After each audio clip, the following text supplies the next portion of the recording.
H2S in the oil field. Introduction to H2S, hydrogen sulfide, or H2S, is an ever-increasing problem for workers involved in oil and gas exploration and production. H2S, however, is not just an oil field problem. This gas is found in many areas unrelated to the oil field, such as landfills, sources, waste treatment plants, and septic systems.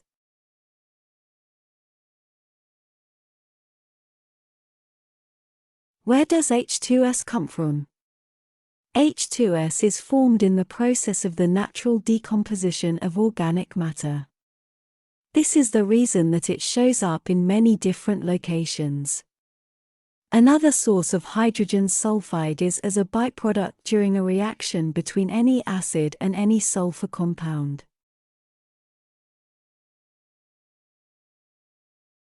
Hazards of H2S. The hazards of hydrogen sulfide gas can be controlled through receiving adequate training, pre-job planning, emergency response planning, controlling hazards, following safe work procedures, using breathing apparatus. All of these activities are designed to ensure your safety when working in an area where H2S may be present. Operations involving H2S. Many oil field operations expose workers to hydrogen sulfide. H2S can be found in the following type operations: well servicing, drilling, water hauling, well stimulation, production operations, plant operations.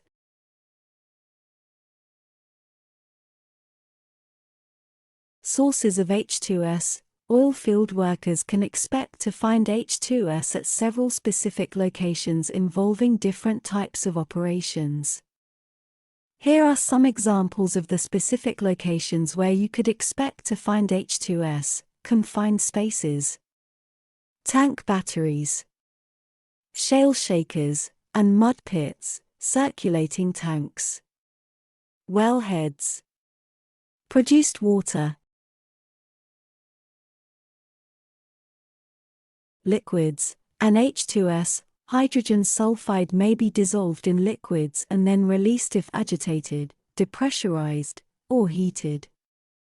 This means that gas in the liquids is released when they are circulated, pumped, flowed, or swabbed into tanks. This also applies to H2S in wellbore fluids that are agitated by these activities. That's another reason why you would expect to find hydrogen sulfide at the top of open tanks, gauge hatches, and vent lines.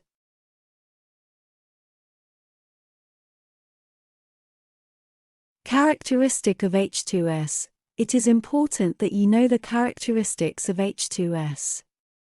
Knowing these hydrogen sulfide characteristics are valuable when you have to evaluate a potential H2S hazard at your work location. H2S characteristics. Colorless gas, rotten egg smell, flammable, heavier than air, water soluble, corrosive, extremely toxic. The characteristics of hydrogen sulfide are: it is colorless. H2S cannot be seen as a gas. It can have a rotten egg smell, due to its sulfur content. H2S has a distinctive smell. This smell is only apparent in low concentrations. The olfactory nerve suffers fatigue at higher concentrations, and the sense of smell is lost. H2S is also flammable. H2S has a flammable range of 4.3% to 46% in air, and an ignition temperature of 500 degrees Fahrenheit. By comparison, the temperature of the tip of a lit cigarette is over 700 degrees Fahrenheit. H2S is heavier than air. H2S has a vapor density of approximately 1.19, which makes it slightly heavier than air, 1.00. This is why H2S settles in low areas. H2S is water-soluble. H2S will mix into a solution with water, and will be carried to the surface in produced water and drilling mud. It is also corrosive. When H2S mixes with water, a weak hydrosulfonic acid is formed. This acid will deteriorate metals with high iron content, creating iron sulfide scale. Also, this causes irritation of the eyes, nose, and throat areas of the exposed person. And most important, H2S is toxic. Hydrogen sulfide ranks as the second most deadly naturally occurring gas, behind hydrogen cyanide. H2S kills by paralyzing the nervous system area that controls the involuntary function of breathing. The result is lack of oxygen to the brain, followed by death in minutes.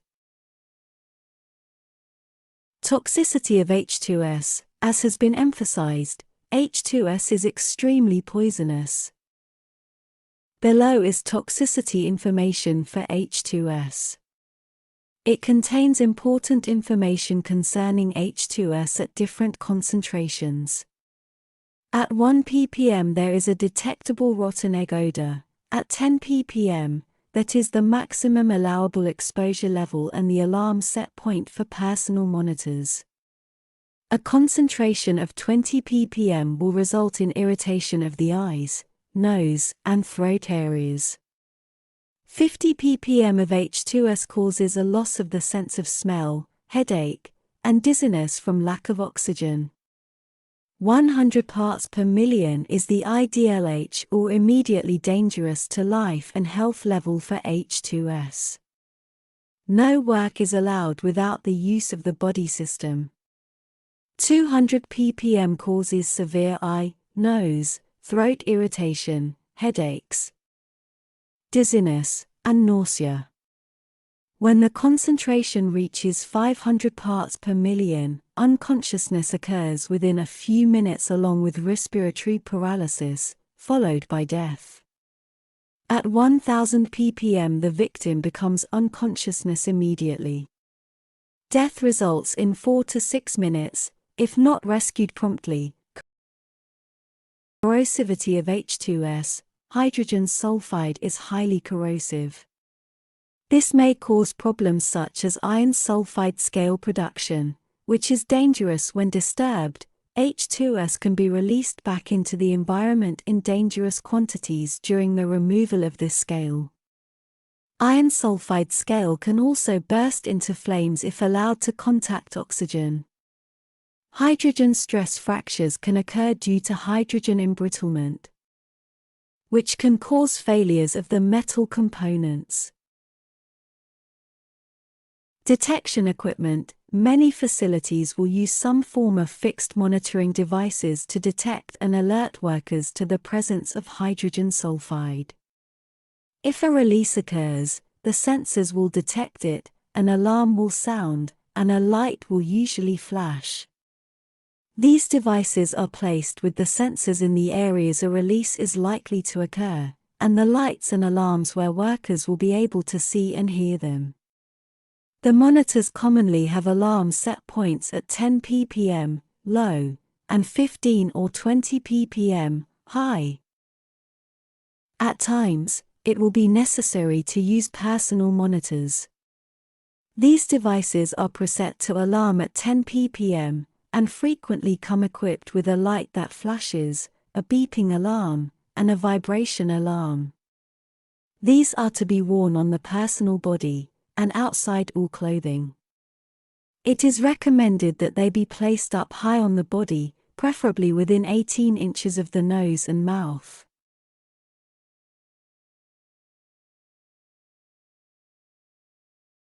Respiratory protection. When it is necessary to perform work in areas where the H2S concentration is greater than 10 ppm, a positive pressure respirator will be required. Negative pressure respirators shall not be used in H2S environments. Once a fit test has been performed, It is necessary not to allow the seal to be impaired by facial hair or glasses.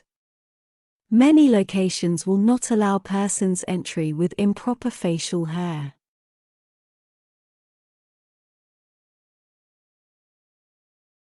Respiratory equipment. One type of positive pressure respirator is the airline or cascade unit.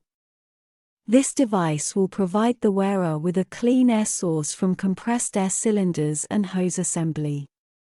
The benefits of this unit are that it will give the wearer a steady supply of air for a long period of time. An attendant will be required to monitor the air available in the cylinders and alert the wearer when air reaches too low a level. Problems with this type of unit include the hose becoming tangled or kinked, and the need for possible escape in a direction away from air supply, requiring a 5-minute escape bottle.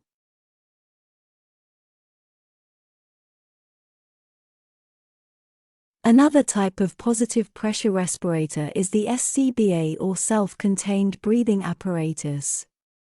These units are more compact than the airline units and do not have the hose problems. However, they are limited to a smaller air supply, which results in a shorter amount of time available to the wearer. SCBAs are usually rated for 30 minutes or 45 minutes, yet the actual time will vary with the wearer's physical exertion and conditioning levels. These units are equipped with an alarm to alert the wearer when the air cylinder pressure is too low.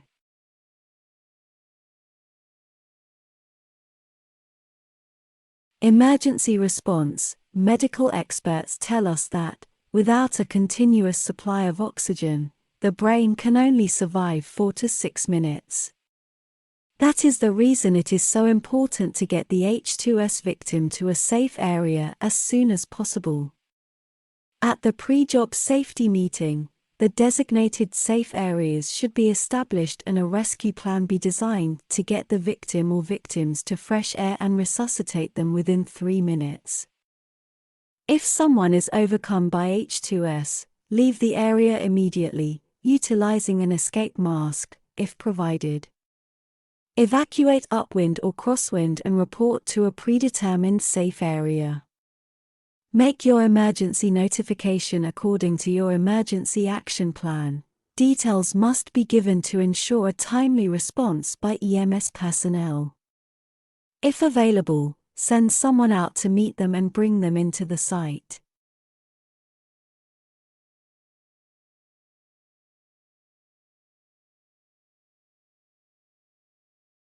Yell "Man down!" Sound the emergency alarm or whatever means has been established at your worksite.